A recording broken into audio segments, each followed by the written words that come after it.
네, 안녕하십니까. 네, 3분과 발표를 맡은 동아대학교 류민호입니다. 다들 아시겠지만 저희 분과도 올해 약간 변화가 있었습니다. 디지털 플랫폼 자유기구가 만들어지면서 혁신공유 거버넌스 분과가 신설되었고요. 저희 사회가치 분과에서 논의하던 주제들이 이런 혁신공유 거버넌스 분과의 논의와 같이 결합되어서 진행이 되었다라는 말씀 미리 드리겠습니다. 그래서 오늘 발표 내용도 이 두 개의 분과에서 진행된 논의를 같이 종합해서 말씀드리도록 하겠습니다.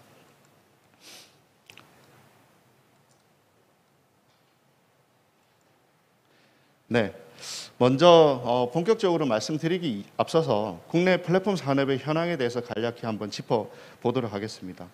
지금 우리는 플랫폼에 의해서 사회, 경제, 문화 모든 영역에서 영향을 받는 소위 말해서 플랫폼 소사이어티에 살고 있습니다. 이거 좀 벗고 할게요. 플랫폼은 우리 일상생활 및 비즈니스 수행에 있어서 핵심적인 인프라 역할을 담당하고 있기 때문에 이 플랫폼의 경쟁력이 곧 국가의 경쟁력으로 지기도 합니다. 아까 장관님께서도 말씀을 하셨는데요. 제가 이제 최근에 이제 플랫폼 경쟁에 대한 연구를 한번 요약을 해봤는데 그 연구에서는 지금 현재 전 세계 플랫폼 경제를 세 가지로 구분을 하고 있더라고요.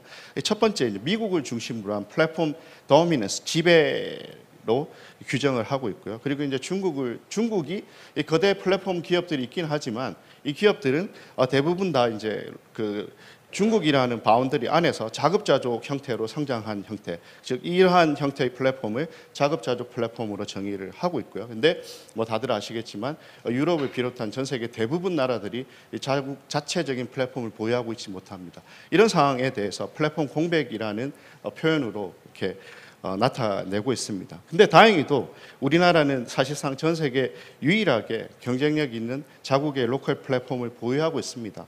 네, 그래서 국내 플랫폼 시장은 글로벌 사업자와 로컬 사업자가 같이 경쟁하는 독특한 구조를 가지고 있고요. 그렇기 때문에 아마 유럽을 비롯한 전 세계 여러 나라들, 즉 플랫폼을 보유하고 있지 않은 여러 나라들이 도대체 대한민국은 어떻게 해서 로컬 플랫폼을 가지게 되었는지, 또 우리의 성공 방정식은 무엇인지, 이런 것들에 대한 이제 문의가 많아지고 있는 그런 상황이라고 보여집니다.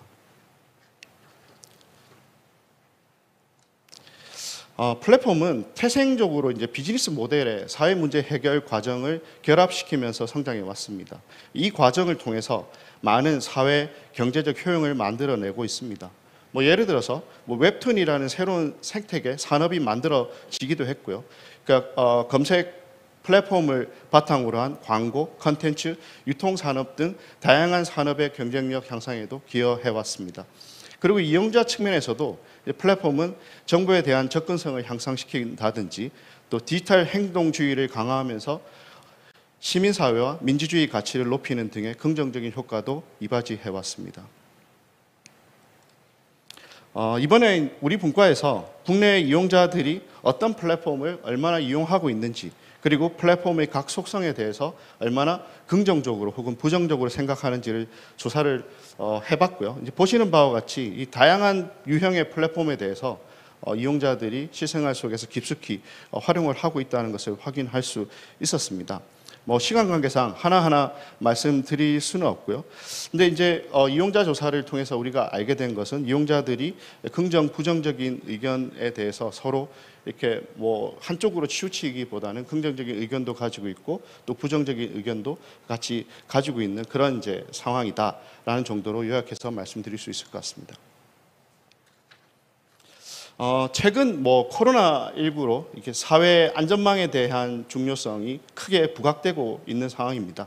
이제 플랫폼이 이런 상황에서 이제 플랫폼의 사회적 책임과 역할에 대한 관심이 그 어느 때보다 이제 높아지고 있는 그런 상황이라고 볼 수 있습니다. 사실 이제 저희 분과에서 올해 활동 중에 가장 큰 업적이라고 보면 작년에 제시된 플랫폼의 사회적 가치에 대한 이 프레임워크를 고도화하고 플랫폼의 사회적 가치 제고 활동에 대한 저희 분과에서 공통된 지향점을 만들었다라는 말씀을 드릴 수 있을 것 같습니다. 짧은 논의 기간임에도 불구하고 이 분과에 참여해 주신 많은 기업들과 그리고 교수님들께서 적극적으로 도움을 주셔서 오늘 저희 사회적 가치 제고 활동을 위한 8대 원칙에 대해서 발표를 드릴 수 있게 되었습니다. 시간 관계상 도출 과정에 대해서 상세히 말씀드릴 수는 없지만 대표 사례들이 소개가 될 텐데요. 이 대표 사례들은 그동안에 알려진 사례들보다는 가장 좀 최근의 그런 사례들, 그리고 이제 개별 기업의 사례라기보다는 파급력이 큰 사례, 그리고 영역별로, 그리고 사업자별로 이런 균형을 적절히 안배해서 선택을 했다라는 말씀을 미리 좀 드리겠습니다. 그리고 저희가 이제 선택한 이런 사례들이 적절한지에 대해서 협단체 및 이해관계자들한테 사후 인터뷰를 통해서 객관성을 어느 정도 담보하기 위해서 노력을 했다라는 말씀을 드리고 싶습니다. 이게 이제 이번에 저희 분과에서 준비한 이 플랫폼의 사회적 가치 제고를 위한 8대 실천 원칙입니다. 오른쪽부터 하나씩 설명을 좀 드리도록 하겠습니다. 먼저 사회문제 대응입니다. 이는 플랫폼이 가진 전문성을 국가 재난사태, 환경문제 등을 해결하기 위한 혁신 인프라를 제공해야 한다는 그런 원칙입니다. 예를 들어 이제 카카오나 네이버가 코로나 사태 때 QR 체크인, 잔여 백신 확인 등을 서비스를 제공한 것이 대표적인 사례라고 볼 수 있고요. 그리고 또 한국신용데이터가 소상공인들의 피해 보상을 위한 데이터를 정부와 같이 쉐어한 사례, 그리고 소상공인들에게 코로나와 관련된 정부 지원 정책을 쉽게 받을 수 있는 여러 가지 정보들을 제공한 사례 등이 대표적인 사례라고 볼 수 있습니다. 그리고 메타의 경우 이 빅데이터를 학계 및 비영리 단체 등에 제공해서 이 자연재해에 대한 대응과 그리고 질병의 확산 경로를 추정하는 등의 용도로 활용할 수 있게 한 것도 좋은 사례라고 볼 수 있습니다. 두 번째 원칙은 안정성 제고입니다. 이는 누구나 안심하고 플랫폼의 가치를 향유할 수 있도록 안정성을 제고해야 된다는 원칙입니다. 여기에는 불법 유해 콘텐츠로부터 이용자들을 보호하고 또 일상생활과 비즈니스가 안정적으로 운영될 수 있도록 안정적인 인프라를 제공해야 한다는 점도 포함이 됩니다. 이와 관련해서 올해 당근마켓에서 경찰청 사기거래 데이터를 활용해서 실시간으로 당근마켓 내에서 거래되고 있는 사기 거래를 탐지하고 이용자를 보호한 사례가 있습니다. 이런 것들이 이제 대표적인 사례로 볼 수 있습니다. 그리고 네이버와 카카오 같은 경우에 욕설 말뭉치 DB를 공개하고 많은 기업들이 청소년 보호를 위해서 기술적 조치를 취하는데 이러한 DB가 활용될 수 있도록 한 것들이 대표적인 사례라고 볼 수 있습니다. 세 번째 원칙은 포용성 강화입니다. 이 원칙은 장애인 및 사회 취약 계층을 고려해 서비스를 설계하고 또 다양한 계층의 디지털 접근성을 향상시키기 위해서 디지털 리터러시 교육을 강화해야 된다라는 개념을 포함합니다. 그리고 네 번째 원칙은 이 공급적 측면에서 플랫폼의 다양성, 그리고 이용자 선택권 측면에서의 다양성을 포괄하는 다양성 증진 원칙입니다. 이 대표적인 사례로는 이 야놀자가 60세 이상의 노년층을 대상으로 한 여행 교육 프로그램을 지금 운영 중인데요. 이러한 이제 프로그램 같은 경우에 여행 프로그램의 다양성을 꾀한 것으로 판단되어 대표적인 사례로 판단이 됩니다. 또 네이버가 한글을 기반으로 한 검색 DB를 계속 강화해 오고 있고 한국어 처리 기술에 대한 지속적인 투자를 진행해 오는 것 등이 대표적인 사례라고 볼 수 있습니다. 다섯 번째 원칙은 공진화 추구입니다. 이 혁신에 뒤처지는 구산업, 그리고 소상공인들을 지원하는 것, 그리고 플랫폼에서 창출되는 가치를 공정하게 배분하는 비즈니스 모델을 구현하는 것 등이 여기에 해당합니다. 예를 들어서 카카오의 경우 상품성이 낮거나 일시적으로 이제 공급 과잉이 발생하는 농수산물을 저렴하게 유통하는 이 제값어치, 아마 한글을 이렇게 벤치마킹 한 것 같은데요. 제값어치라는 그런 서비스를 운영 중에 있습니다. 이런 것들이 대표적인 사례라고 볼 수 있습니다. 다음은 건강하고 지속 가능한 신뢰 프로세스 구축 원칙입니다.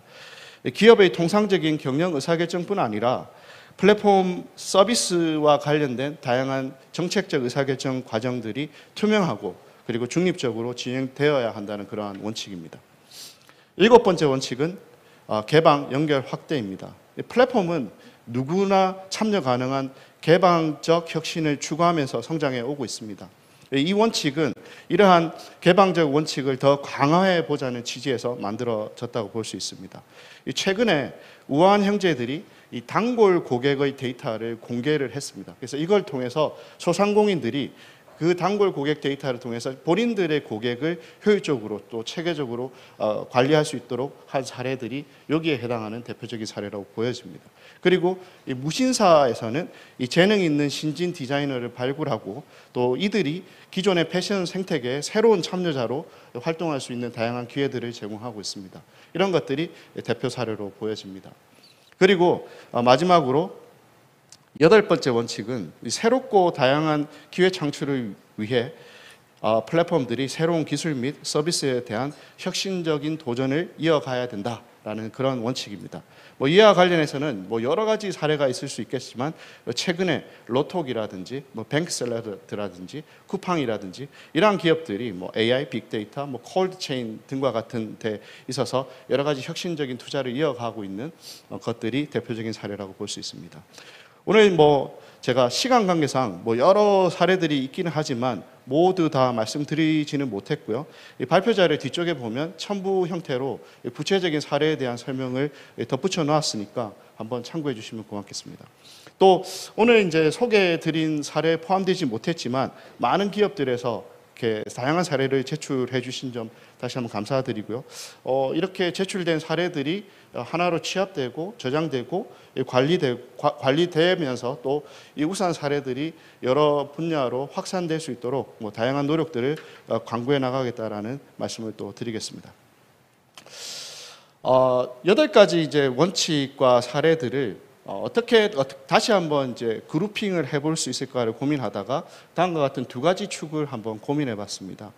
가로축은 경제적 가치와 이런 사회적 가치를 의미하고요. 이 세로축은 이 기업 차원에서 할 수 있는 그런 원칙들과 그리고 생태계 차원에서 할 수 있는 그런 원칙이 됩니다. 결국 저 왼쪽 하단으로 갈수록 개별 기업 차원에서의 경제적 이윤 추구 활동과 즉 또 플랫폼에서의 사회적 가치가 이 중첩된 형태의 원칙으로 볼 수 있고요.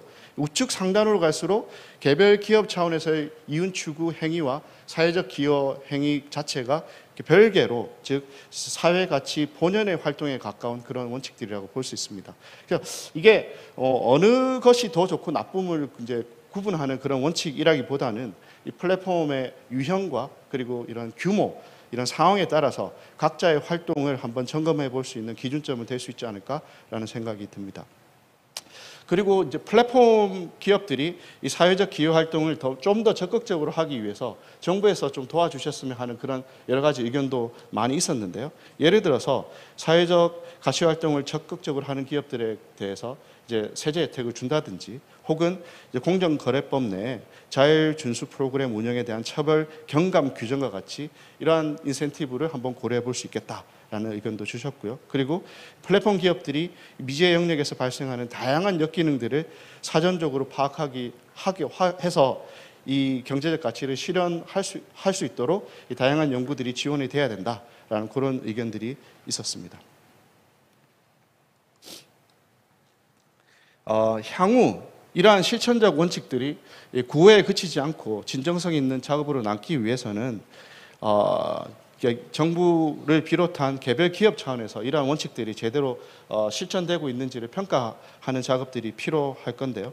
예를 들어서 지금 오른쪽에 보이는 이런 스파이더 차트 같은 경우에는 저희 분과에 참여하고 있는 교수진들이 자체적으로 지금 현재 우리나라의 플랫폼 산업 전체를 한번 조망을 해봤습니다. 이 그림에서 보시다시피 일부 영역에서는 잘하고 있는 부분도 있지만 신뢰 프로세스 구축이라든지 다양성 증진이라든지 안정성 제고라든지 이런 부분에 대해서는 여전히 개선의 여지가 많다라는 그런 의견들이 지배적이었고요. 또 국가적 차원의 공적인 아젠다들에 대한 기업들 간의 공동의 노력들이 좀 필요하다. 그리고 한국 산업 특징에 맞는, 그러니까 해외 사업자들도 있고 국내 사업자들 있기 때문에 한국적인 특색에 맞는 사회기업 모델을 또 만들어내야 된다. 끝으로 이 플랫폼을 기반으로 한 다양한 비즈니스가 진행되고 있는 상황에서 특히 이런 건강한 평판 시스템을 어떻게 우리가 유지하고 관리할 것인지에 대해서 고민을 해야 된다라는 그런 의견들이 있었습니다. 그리고 이제 저희 분과에서 곁들여서 이 플랫폼의 이해관계자 충돌과 관계된 논의도 지속적으로 진행을 했는데요. 결론만 좀 말씀드리고 싶은데요.